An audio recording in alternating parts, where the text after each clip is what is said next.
And now chapter 15, Deeper Magic from Before the Dawn of Time. While the two girls still crouched in the bushes with their hands over their faces, they heard the voice of the witch calling out, "Now, follow me all, and we will set about what remains of this war. It will not take us long to crush the human vermin and the traitors now that the great fool, the great cat, lies dead." At this moment, the children were for a few seconds in very great danger. For with wild cries and a noise of skirling pipes and shrill horns blowing, the whole of that vile rabble came sweeping off the hilltop and down the slope right past their hiding place. They felt the specters go by them like a cold wind, and they felt the ground shake beneath them under the galloping feet of the minotaurs. And overhead there went a flurry of foul wings and a blackness of vultures and giant bats. At any other time they would have trembled with fear, but now the sadness and shame and horror of Aslan's death so filled their minds that they hardly thought of it. As soon as the wood was silent again, Susan and Lucy crept out onto the open hilltop. The moon was getting low and thin clouds were passing across her, but still they could see the shape of the lion lying dead in his bonds. And down they both knelt in the wet grass and kissed his cold face and stroked his beautiful fur, what was left of it, and cried till they could cry no more. And then they looked at each other and held each other's hands for mere loneliness and cried again, and then again were silent. At last Lucy said, "I can't bear to look at that horrible muzzle. I wonder, could we take it off?" So they tried, and after a lot of working at it, for their fingers were cold and it was now the darkest part of the night, they succeeded. And when they saw his face without it, they burst out crying again and kissed it and fondled it and wiped away the blood and the foam as well as they could. And it was all more lonely and hopeless and horrid than I know how to describe. "I wonder, could we untie him as well?" said Susan presently. But the enemies, out of pure spitefulness, had drawn the cords so tight that the girls could make nothing of the knots. I hope no one who reads this book has been quite as miserable as Susan and Lucy were that night. But if you have been, if you've been up all night and cried till you have no more tears left in you, you will know that there comes in the end a sort of quietness.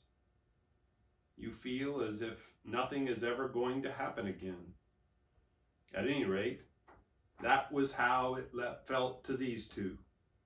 Hours and hours seemed to go by in this dead calm, and they hardly noticed that they were getting colder and colder. But at last, Lucy noticed two other things. One was that the sky on the east side of the hill was a little less dark than it had been an hour ago. The other was some tiny movement going on in the grass at her feet. At first she took no interest in this. What did it matter? Nothing mattered now. But at last she saw that whatever it was had begun to move up the upright stones of the stone table. And now, whatever they were moving about on Aslan's body. She peered closer. They were little gray things. "Oh," said Susan from the other side of the table, "how beastly! There are horrid little mice crawling over him. Go away, you little beast!" And she raised her hand to frighten them away. "Wait," said Lucy, who had been looking at them more closely still. "Can you see what they're doing?" Both girls bent down and stared. I do believe," said Susan, "but how queer. They're nibbling away at the cords." "That's what I thought," said Lucy. "I think they're friendly mice. Poor little things, they don't realize he's dead. They think it'll do some good untying him." It was quite definitely lighter by now. Each of the girls noticed for the first time the white face of the other. They could see the mice nibbling away. Dozens and dozens, even hundreds of the little field mice. And at last, one by one, the ropes were all gnawed through. And there's Susan and Lucy with Aslan and the mice chewing off the ropes that bound him.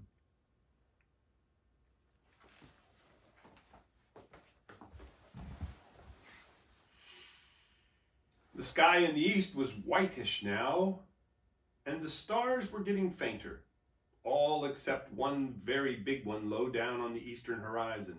They felt colder than they had been all night. The mice crept away again. The girls cleared away the remains of the gnawed ropes. Aslan looked more like himself without them.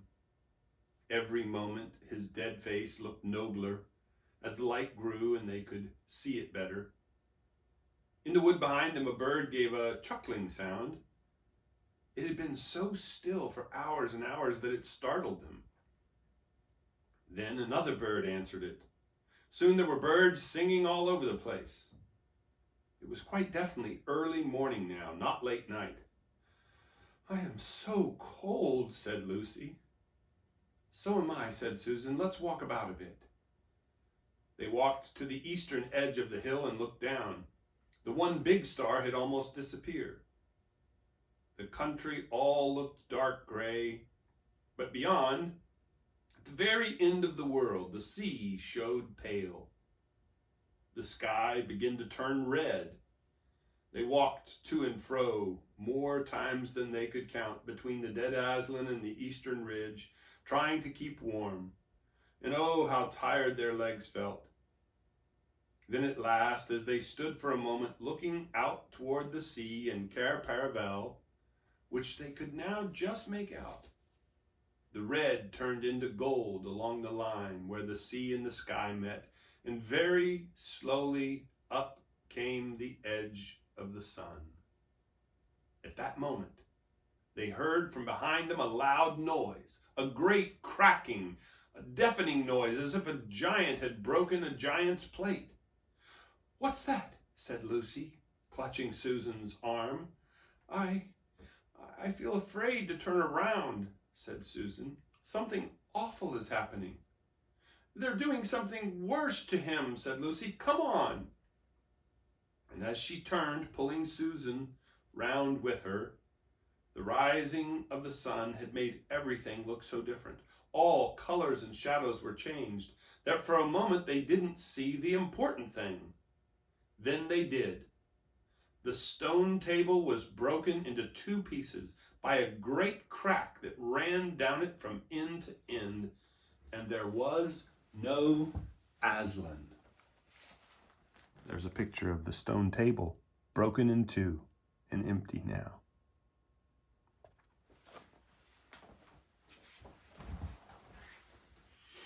"Oh, oh, oh," cried the two girls, rushing back to the table. "Oh, it's too bad," sobbed Lucy. "They might have left the body alone." "Who's done it?" cried Susan. "What does it mean? Is it more magic?" "Yes," said a great voice behind their backs. "It is more magic." They looked round.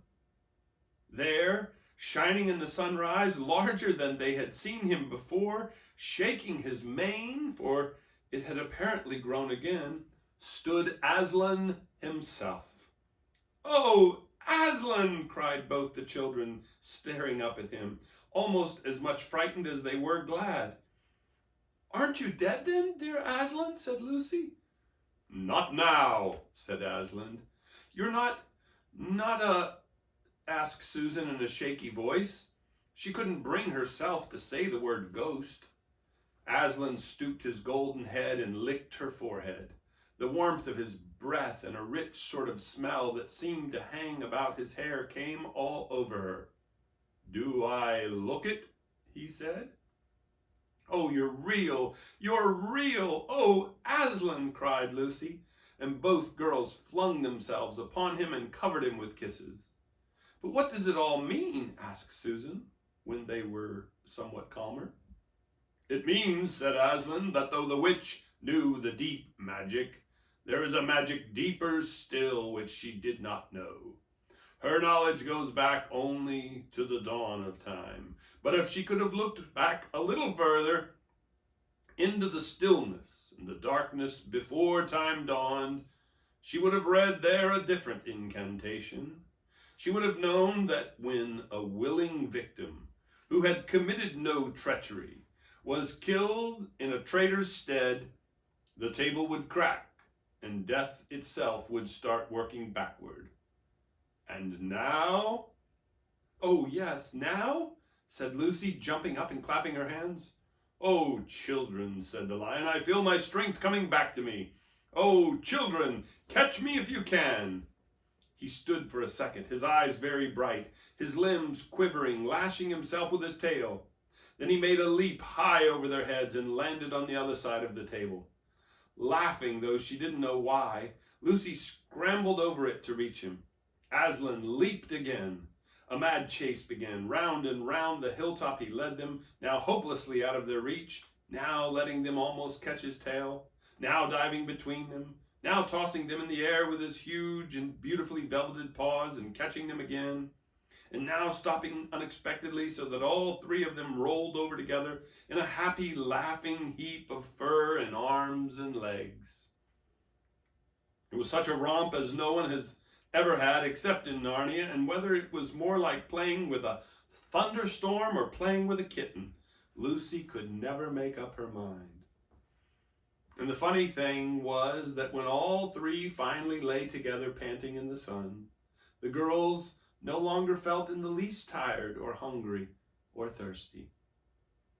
"And now," said the Lion presently, "to business. I feel I am going to roar. You had better put your fingers in your ears." And they did. And Aslan stood up, and when he opened his mouth to roar, his face became so terrible that they did not dare to look at it. And they saw all the trees in front of him bend before the blast of his roaring, as grass bends in a meadow before the wind. Then he said, "We have a long journey to go. You must ride on me." And he crouched down, and the children climbed onto his warm golden back. And Susan sat first, holding on tightly to his mane, and Lucy sat behind, holding on tightly to Susan. And with a great heave, he rose underneath them and then shot off faster than any horse could go, downhill and into the thick of the forest. That ride was perhaps the most wonderful thing that happened to them in Narnia. Have you ever had a gallop on a horse? Think of that, and then take away the heavy noise of the hoofs and the jingle of the bits, and imagine instead the almost noiseless padding of the great paws. Then imagine, instead of the black or gray or chestnut back of the horse, the soft roughness of golden fur and the mane flying back in the wind. And then imagine you're going about twice as fast as the fastest racehorse. But this is a mount that doesn't need to be guided and never grows tired.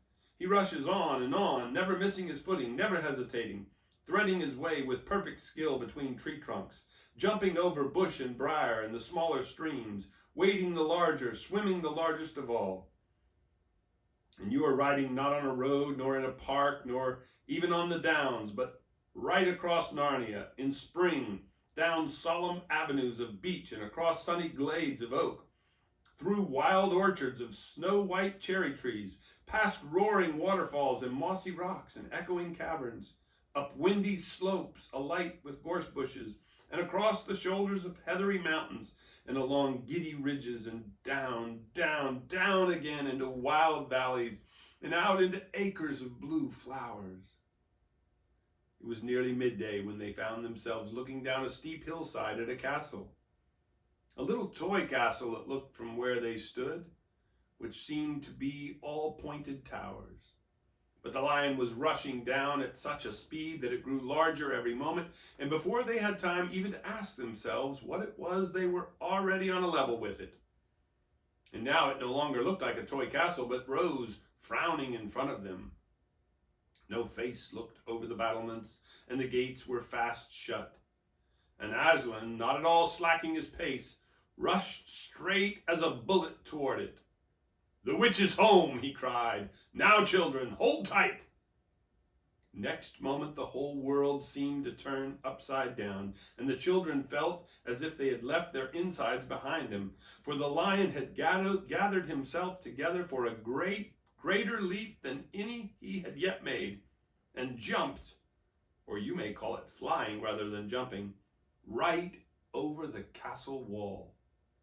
The two girls, breathless but unhurt, found themselves tumbling off his back in the middle of a wide stone courtyard full of statues. That's the end of chapter 15.